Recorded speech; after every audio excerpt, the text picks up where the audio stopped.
Class 10th के physics के first chapter को आज हम लोग कवर करने वाले हैं इस क्लास में। इसका जितना भी एमसीक्यू आज के इस क्लास में हम लोग कवर करेंगे। तो चलिए क्लास को स्टार्ट प्रारंभ शुरू करते हैं। क्वेश्चन नंबर 1, गोलीय दर्पण के परावर्तन पृष्ठ की वृत्ताकार सीमा रेखा का व्यास कहलाता है। इस तरह समझते हैं, गोलीय दर्पण एक गोले का भाग होता है, उस गोले का व्यास ही दर्पण की वक्रता त्रिज्या कहलाता है। इसका सही आंसर हो जाएगा ऑप्शन नंबर बी, वक्रता त्रिज्या। क्वेश्चन नंबर 2, दंत विशेषज्ञ किस दर्पण का उपयोग मरीजों के दांतों का बड़ा प्रतिबिंब देखने के लिए करता है। इस तरह समझते हैं, अवतल दर्पण पास रखी वस्तुओं का बड़ा और सीधा प्रतिबिंब बनाता है, इसीलिए दंत चिकित्सक इसे दांत देखने के लिए उपयोग करते हैं। इसका सही आंसर हो जाएगा ऑप्शन नंबर डी, अवतल दर्पण। क्वेश्चन नंबर 3, यदि किसी बिंब का प्रतिबिंब का आवर्धन ऋणात्मक है तो उस प्रतिबिंब की प्रकृति क्या होगी। इस तरह समझते हैं, जब प्रतिबिंब उल्टा बनता है तो आवर्धन नेगेटिव होता है। इसका सही आंसर हो जाएगा ऑप्शन नंबर ए, वास्तविक और उल्टा।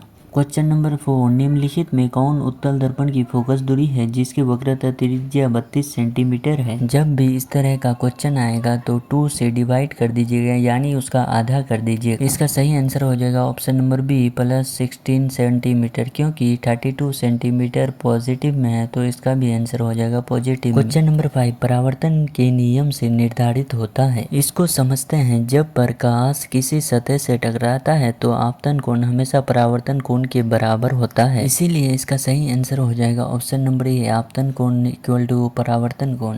क्वेश्चन नंबर 6, हवा निर्वात में प्रकाश की चाल होती है। इसका सही आंसर हो जाएगा ऑप्शन नंबर ए, 3 × 10⁸ मीटर पर सेकेंड। क्वेश्चन नंबर 7, प्रकाश तरंग उदाहरण है। इसका सही आंसर हो जाएगा ऑप्शन नंबर बी, विद्युत चुंबकीय तरंग का। क्वेश्चन नंबर 8, प्रकाश के परावर्तन के कितने नियम है। इसका सही आंसर कमेंट में बताओ। क्वेश्चन नंबर 9, किस दर्पण में बड़ा प्रतिबिंब बनता है। इसका सही आंसर हो जाएगा ऑप्शन नंबर बी, अवतल दर्पण में। क्वेश्चन नंबर 10, गोलीय दर्पण में संबंध। इसका सही आंसर हो जाएगा option number C, F = R/2।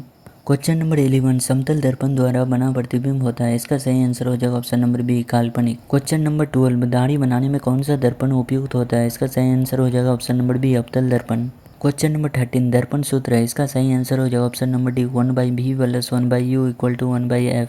Question number 14, किस दर्पण में केवल आभासी प्रतिबिंब बनेगा। इसका सही आंसर हो जाएगा ऑप्शन नंबर डी, समतल तथा उत्तल दर्पण में। क्वेश्चन नंबर 15, समतल दर्पण में प्रतिबिंब की प्रकृति क्या होती है। इसका सही आंसर हो जाएगा ऑप्शन नंबर डी, आभासी तथा बराबर। क्वेश्चन नंबर 16, गोलीय दर्पण की फोकस दूरी उसकी वक्रता त्रिज्या की आधी होती है। इसका सही आंसर हो जाएगा ऑप्शन नंबर ए, आधी होती है। क्वेश्चन नंबर 17, किसी वस्तु का आवर्धित काल्पनिक प्रतिबिंब बनता है। इसका सही आंसर हो जाएगा ऑप्शन नंबर ए, अवतल दर्पण से। क्वेश्चन नंबर 18, एक उत्तल दर्पण में बना प्रतिबिंब हमेशा होगा। इसका सही आंसर हो जाएगा ऑप्शन नंबर बी, काल्पनिक और हिरासित। क्वेश्चन नंबर 19, ईंट है, ये हो जाएगा आर पार, ये दिखाई नहीं देता है ईंट, इसका लिए इसका सही आंसर हो जाएगा ऑप्शन नंबर बी, अपारदर्शी पदार्थ।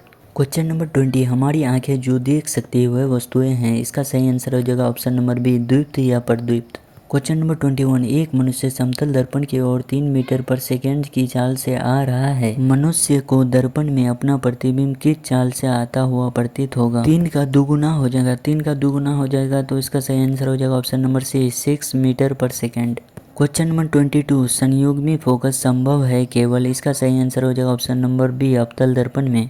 क्वेश्चन नंबर 23, एक उत्तल दर्पण की फोकस दूरी 20 सेंटीमीटर है, इसकी वक्रता त्रिज्या क्या होगी। इसका भी दुगुना हो जाएगा, दुगुना हो गया तो इसका आंसर हो जाएगा option number D, 40 centimetre. Question number 24, यदि किसी वस्तु को एक दर्पण के सामने निकट रखने पर प्रतिबिंब सीधा बने किंतु दूर रखने पर उल्टा बने तो वह दर्पण होगा। इसका सही आंसर हो जाएगा ऑप्शन नंबर बी, अवतल दर्पण। क्वेश्चन नंबर 25, किसी दर्पण के सामने आप चाहे जितना दूरी पर खड़े हो आपका प्रतिबिंब सीधा ही बनता है, संभवतः दर्पण है। इसका सही आंसर हो जाएगा ऑप्शन नंबर डी, समतल या उत्तल दर्पण। क्वेश्चन नंबर 26, यदि किसी वस्तु को एक दर्पण के सम्मुख किसी भी दूरी पर रखने से वस्तु का प्रतिबिंब सदैव सीधा और छोटा बनता है तो वह दर्पण होगा। इसका सही आंसर हो जाएगा ऑप्शन नंबर बी, उत्तल दर्पण। क्वेश्चन नंबर 27, उत्तल दर्पण से प्रतिबिंब सदैव बनता है। इसका सही आंसर होगा ऑप्शन नंबर सी, ध्रुव तथा फोकस के बीच। क्वेश्चन नंबर 28, किसी वस्तु को हम तभी देख पाते हैं जब वो वस्तु प्रकाश को परावर्तित करे। इसका सही आंसर होगा ऑप्शन नंबर बी, परावर्तित करे। क्वेश्चन नंबर 28, किसी दर्पण में वास्तविक प्रतिबिंब नहीं बन सकता। इसका सही आंसर हो जाएगा ऑप्शन नंबर ए, समतल दर्पण।